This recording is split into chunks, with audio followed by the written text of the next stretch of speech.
Аумағыт, хөрмәтле милләттәштәр,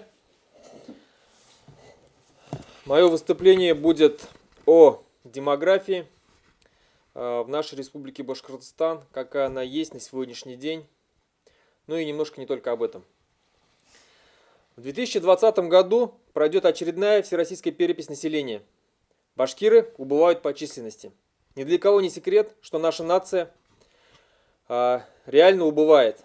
По переписи населения 2002 года в России башкиры составляли 1 миллион 673 тысячи 389 человек. Но уже по переписи 2010 года башкир стало 1 миллион 584 тысячи 554 человека. Таким образом, башкиры уменьшились в численности на 88 тысяч 835 человек.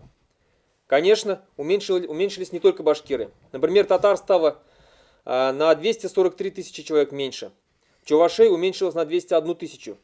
Но не все народы потеряли в численности. Например, чеченцы прибавили с 1 миллиона 360 тысяч до 1 миллиона 431 тысячи человек. То есть на 71 тысячу человек их увеличилось.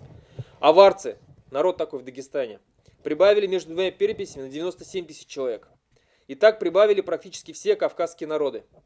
При приросте населения у чеченцев и у убыли у башкир к 2020 году чеченцы должны нас обогнать по численности и выйти вперед. Прироста башкир нет ни в одном регионе исторического Башкортостана. Так, например, в Свердловской области башкир стало меньше на 37 тысяч человек. Стало меньше с 37 тысяч до 31 тысячи человек. В Курганской области с 15 тысяч человек до 12 тысяч. В Оренбургской области с 52 тысяч до 46.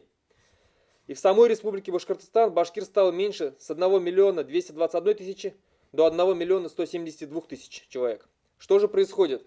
Почему башкиры теряют в численности? Обычно здесь играют несколько факторов, вытекающих одни из других. Это и тяжелое экономическое положение региона, безработица, отсутствие стабильности и уверенности в завтрашнем дне.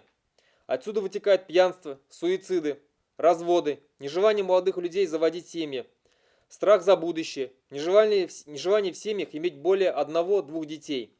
И один из самых главных, по нашему мнению, факторов уменьшения численности башкир – это ассимиляция. По статистике в Башкортостане каждый третий брак смешанный. Естественно, это не одни башкиры. Даже надо отметить, что башкиры в республике меньше всего вступают в браки с представителями других наций. Но все же смешанных браков много. И ладно, если бы дети от смешанных браков вырастали с четким осознанием своей принадлежности к башкирскому народу. Желали бы быть башкирами. Сейчас уже четко видны ассимиляционные процессы. И один из первых показателей его – это язык. Русский язык прочно вытеснил башкирский язык на уровень кухонного языка. Вроде бы Республика Башкортостан. Вроде бы по Конституции РБ башкирский язык государственный. Но нигде в делопроизводстве он не применяется. В юридической сфере его нету. Нигде не услышишь выступления чиновника на башкирском языке. Депутаты в Госсобрании Курултай свои выступления также не ведут на башкирском языке. А если выступишь, то ненароком объявят шовинистом. То есть башкирскому языку отведен чисто декоративный уровень. Мы уже не говорим о том, что повсеместно сокращается школа с обучением на башкирском языке. Дошло до того, что в башкирском Заурале, в населенных пунктах, где преобладающее население башкиры, дети на улице разговаривают на русском языке. Взрослое поколение с удивлением и горечью вспоминает, что еще 30 лет назад на улицах Акьяра, Аскарова и Сянгулова дети, идя со школы, разговаривали только на родном языке. Сейчас этого практически нет. И так вырастает поколение, которое понимает башкирский язык, но не разговаривает. Соответственно, когда создается такая семья, то дети в такой семье, не слыша башкирского языка, даже не будут понимать башкирский язык, так как родители вроде бы башкиры, но разговаривают только на русском. И все. Через 2 поколения башкирский язык еще сильнее потеряет своих носителей в численности. Я объясняю простым языком, чтобы все поняли катастрофические последствия, которые нас всех ждут. Уже сейчас в городах республики бегают дети с раскосыми глазами, к которым при обращении на башкирском языке отвечает тебе: «Я не понимаю на башкирском». Яркий показатель того, что сами башкиры отказываются от своего языка, это то, что в 2018 году всего 15% родителей школьников выбрали в качестве родного языка башкирский язык. А как мы знаем, башкир в республике составляет почти 30%. Итак, что же нам делать? Как нам остановить убыль и вновь начать прирастать? Как остановить ассимиляцию башкирского народа? В первую очередь, в каждом башкире должно быть сильное национальное самосознание. Каждый башкир должен понимать, что только он ответственен за будущее своего народа. Никто не придет со стороны, ни татары, ни русские, ни чуваши, и не начнет решать проблемы башкирского народа. В последние месяцы уходящего года можно уверенно сказать, что произошел подъем национального самосознания. Башкирский народ начал объединяться. За последние 8 лет даже не застоя, а стремительного отката назад во всех сферах жизни, наконец-то поняв, что приходится рассчитывать только на самих себя, население начало самоорганизовываться. Осознание себя башкиром по национальности необходимо закрепить. Я предлагаю вновь вернуть в паспорт графу «национальность». Необходимо обратиться к депутатам Госсобрания Курултай, чтобы они поддержали данное предложение и вышли к Госдуме с такой законодательной инициативой. Прошу это внести в резолюцию. Борьба с алкоголем и отрезвление народа должно сказываться на его развитии. Пьяный башкир – слабый башкир. Это все четко должны для себя уяснить. Пьющим народом легко управлять. Ему легко навязать чужое мнение. Ему не интересно не то, чтобы проблемы своего народа. Ему не интересна проблема своей семьи. И многие даже и семьи не заводят. Когда народ пьет, он не хозяин своей земли. Страдающий алкоголизмом человек не может нормально содержать свою семью. Не может нормально работать. Либо пропивает зарплату, либо уходит в запой и тем самым лишается работы. Осознание собственной никчемности и ненужности в этой жизни приводит к тому, что люди накладывают на себя руки. Республика Башкортостан лидирует в Российской Федерации по числу суицидов. И увеличивающееся их число пугает. Я призываю наше духовенство подключиться к борьбе с этими недугами в башкирском народе. Не просто читать нотации о вреде алкоголя и грехе суицида, а реально подойти к этой проблеме. Я предлагаю духовенству обсудить такой способ воздействия на тех, кто торгует алкоголем, как легальным, так и нелегальным. Не ходить в их дома и не читать аяты, не совершать обряды. Когда их дома будут обходить как чумные, может быть тогда они призадумаются, может быть тогда они перестанут убивать свой собственный народ. Следующее, что касается тех, кто покончил жизнь самоубийством. Как вы все знаете, это один из самых больших грехов. Раньше в домах таких людей не проводили обряды. Мало того, их вообще было запрещено хоронить на общих кладбищах, таких людей. Может быть, в условиях такой катастрофы, когда наш народ буквально на глазах исчезает, стоит возродить эти традиции. Тогда тот, кто захочет наложить на себя руки, 100 раз подумает, стоит ли это делать. Я прошу духовенства нашей республики подумать над этим. Возможно, стоит это принять.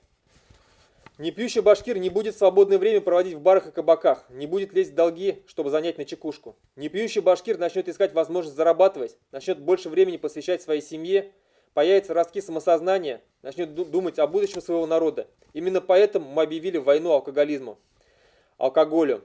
И мы рады, что Ради Хабиров также затронул эту тему.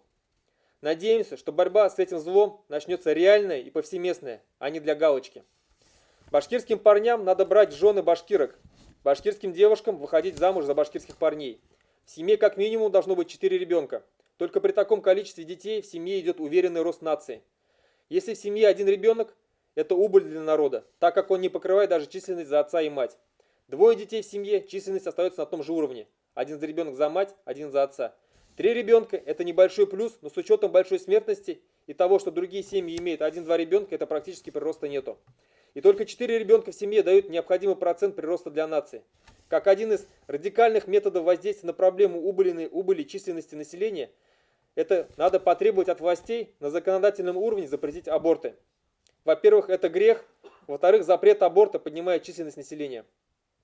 Что же делать, если все же полюбили представителей другой нации? Что же, любовь такая штука, что тут не поспоришь. Но и в этом случае нельзя забывать о своем предназначении для башкирского народа. Задача каждого башкира в смешанных семьях также вырастить как можно больше детей и воспитать их башкирами. Таким образом, вы ассимилируете в нашем народе свою вторую половину.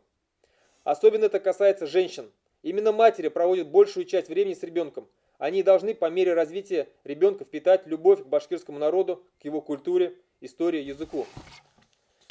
Ребенок должен расти с четким осознанием своей принадлежности к башкирской нации. И миссия родителей будет выполнена только тогда, когда их ребенок, повзрослев, создавая семью, выберет себе вторую половину из представителей башкирского народа. Хотелось бы поднять проблему тех башкир, которые живут на землях исторического Башкортостана и не только. Особенно это касается башкир бывших союзных республик СССР, таких областей Российской Федерации, как Саратовская, Самарская, Свердловская, Курганская и Пермского края. Без поддержки со стороны республики они просто ассимилируются в самом ближайшем будущем. В условиях нарастающей глобализации это максимум 20-30 лет. Прошу внести в резолюцию пункт, требовать от руководства Республики Башкортостан создать программу по переселению башкирского народа в республику. И заканчивая свое выступление, я хочу напомнить, что завтра исполняется 25 лет с момента принятия Конституции Республики Башкортостан. Это тот главный закон, которому должны подчиняться все, начиная от плотника, заканчивая президентом. К сожалению, за четверть столетия ее безжалостно кромсали и урезали в правах. Сегодняшняя Конституция имеет выхолощенным куцым остатком той Конституции Республики Башкортостан, что была принята в 1993 году. Одна из главных статей, которая была убрана, это статья 10. Земля, недра, природные богатства республики являются достоянием его многонационального народа. Вопросы владения, пользования и распоряжения землей, недрами, природными богатствами и другими ресурсами регулируются законодательством Республики Башкортостан. Убрав эту статью, сейчас Москва может напрямую распоряжаться природными богатствами нашей республики, не спрашивая у его многонационального народа. Я прошу внести в резолюцию требования для депутатов Госсобрания Курултай рассмотреть вопрос вновь внесения данной статьи в Конституцию Республики Башкортостан. Также, обращаясь к нашей власти, хотелось бы, чтобы она при принятии важных вопросов, которые затрагивают интересы многонационального народа республики и непосредственно республикообразующего башкирского народа, пользовалась 3 статьей Конституции Республики Башкортостан. Высшим непосредственным выражением власти народа является референдум и свободные выборы. Так вот, уважаемая власть, если вы принимаете какие-либо судьбоносные решения, которые могут отразиться на судьбе всего народа, то проводите референдум. Спрашивайте мнение у народа, а не принимайте его решение кулуарно. По последним обсуждаемым темам в средствах массовой информации можно сделать вывод, что в ближайшем будущем планируются новые изменения в Конституции Российской Федерации.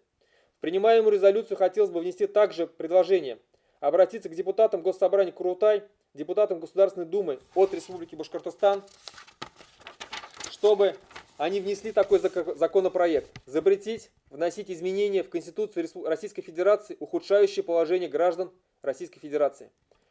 Потому что все изменения, уже произошедшие в Конституции Республики Башкортостан, в Конституции Российской Федерации, никак не улучшают положение граждан.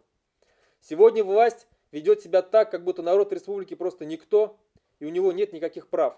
Больше всего возмущает, что никто никогда не спрашивает его мнения при принятии важных решений, будь то изменения в Конституции, изменение названия должности руководителя республики, принятие закона о языках, решение по Карнашпану, решение по Шихану Куштау и так далее. Сегодня существует огромная пропасть между народом и властью, и она расширяется. Именно поэтому народ в районах сам начал решать свои проблемы, не дожидаясь, когда же власть возьмет разрешение этих проблем. Сознательное гражданское общество, просвещенное, трезвое, духовно сильное, желающее быть настоящим хозяином своей земли, вот какой запрос сегодня в башкирской нации. Наша обязанность стать такими, и мы обязательно ими станем. Рахмет.